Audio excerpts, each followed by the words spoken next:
بسم اللہ الرحمن الرحیم۔ دو بیویاں۔ ایک شخص نے دو نکاح کیے اور دونوں ہی کے ساتھ بڑا انصاف کا معاملہ کرتا تھا۔ تقدیر کا فیصلہ، دونوں ہی بیویوں کا ایک ہی وقت میں انتقال ہو گیا۔ شوہر نے انصاف کے تقاضے سے چاہا ایک ہی وقت میں دونوں کو غسل دیا جائے، چنانچہ اس نے دو غسل دینے والیاں بلوائی کہ ایک ہی وقت میں غسل دے، پھر دفن کے لیے گھر سے ایک ہی وقت میں نکالنے کا ارادہ کیا۔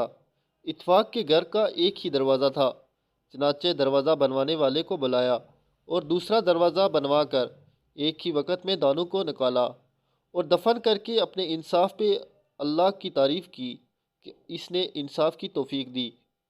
ایک رات ایک بیوی کو خواب میں دیکھا، وہ کہہ رہی ہے، میں آپ سے ناراض ہوں، اللہ آپ کو معاف نہیں کرے گا۔ شوہر نے کہا، لیکن خدا کی بندی کیوں؟ اس بیوی نے کہا، آپ نے اپنی دوسری بیوی کو نئے دروازے سے نکالا اور مجھے پرانے دروازے سے۔